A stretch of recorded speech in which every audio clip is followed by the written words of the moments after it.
अंकित अंतर्मुखी व्यक्तित्व का स्वामी है। उसे कहीं आना जाना ज़्यादा पसंद नहीं, पर अपने इकलौते दोस्त विनय की जिद पर उसे उसकी बारात में शामिल होना पड़ा।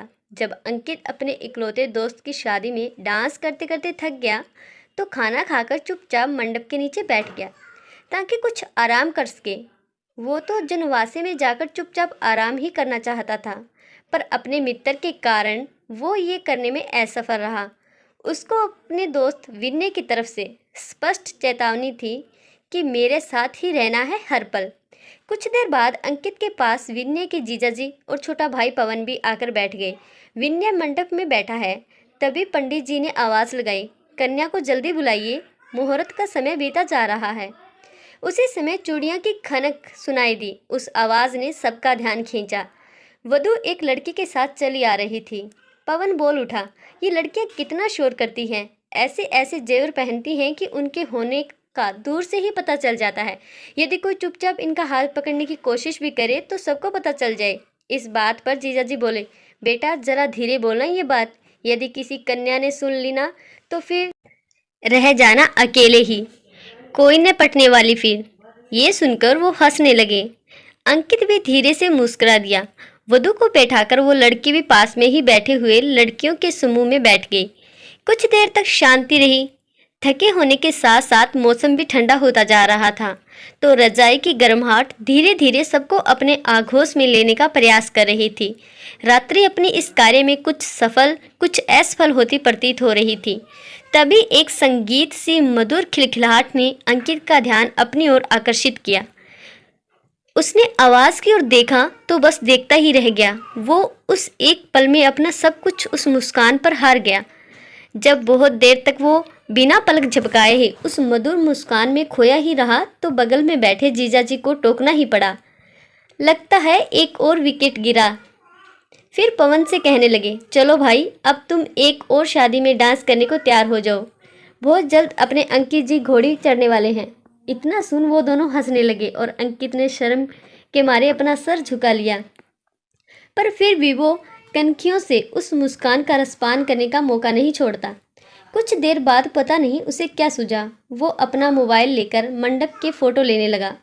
जीजाजी ने कहा भी, अरे क्यों परेशान हो रहे हो, फोटोग्राफर है ना।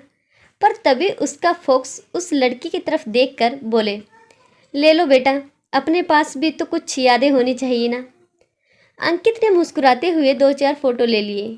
लड़कियों में शायद छठी इंद्री सबसे ज़्यादा सक्रिय होती है। किसी के निहारने को भी वो दूर से ही पहचान लेती है। शायद उस लड़की को भी इस बात का आभास हो गया और वो वहाँ से उठकर चली गई। फिर वो लड़की मंडप के नीचे नजर नहीं आई। अंकित का दिल बैठ गया। उसने बहुत खोजा पर निराशा ही हाथ लगी। उसने हिम्मत कर शादी वाले घर के भी चक्कर लगा लिए पर वो न दिखी। अब अंकित का मन भी मंडप के नीचे न लगा तो वो भी आराम करने चला गया। सुबह उठकर तैयार होकर वो विनय के पास बैठ गया। लगभग सभी रस्म निपट गई थी, बस कुछ देर में ही विदाई की तैयारी होनी थी। पर अंकित का मन उदास सा होने लगा। वो चुपचाप सा अकेला ही बैठा था कि एक चमत्कार हुआ। एकदम से उसकी निगाह सामने की ओर गई। सामने के कमरे में उसने अपनी सर्वप्रिय सुंदरी को पाया। वो वधू और अन्य सखियों के साथ मिलकर हंसी मजाक कर रही थी। उसने अपने को पास खड़े एक पेड़ की ओट में किया और उसके रूप सौंदर्य को अपनी आंखों में उतारने लगा। जब बहुत देर से अंकित किसी को दिखाई न दिया तो उसकी खोज खबर शुरू हुई। जब बहुत ढूंढने पर भी अंकित दिखाई न दिया तो जीजाजी व पवन निराश होकर एक किनारे रखी कुर्सी पर बैठ ही रहे थे तो अचानक ही दोनों की नज़र अंकित पर पड़ी। दोनों हंसते हुए उसके पास पहुंचे और उसके कंधे पर हाथ रखते हुए बोले, बेटा कब तक यूं ही दूर से निहारोगे, जाकर बात करो तो कुछ बात आगे बढ़े। अंकित, जीजाजी आपको तो पता ही है, मैंने आज तक किसी लड़की को नज़र उठाकर भी नहीं देखा। ये पहली लड़की है जो मेरे मन में बस गई है। बस हिम्मत नहीं हो रही बात करने की। जीजाजी,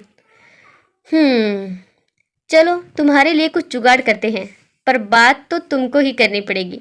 इतना बोलकर जीजाजी चले गए। अंकित उस लड़की को निहारने में मस्त हो गया। कुछ ही देर में अंकित को आवाज़ देकर बुलाया गया और दूल्हे की गाड़ी चलाकर पास के मंदिर तक ले जाने को बोला गया।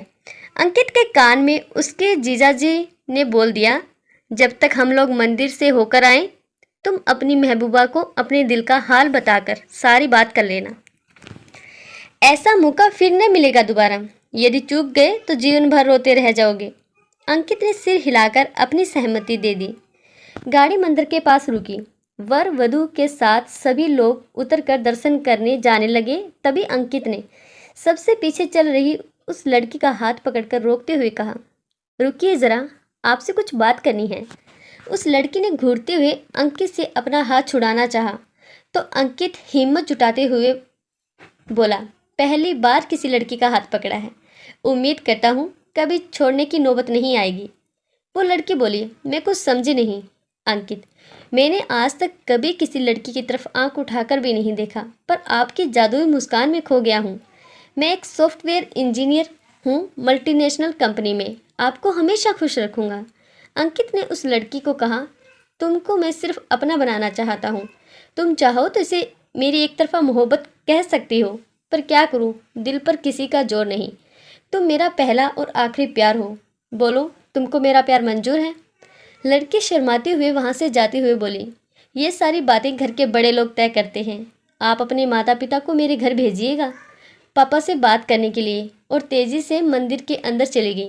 तभी जीजाजी बाहर आए और इशारों में पूछा, क्या रहा परिणाम?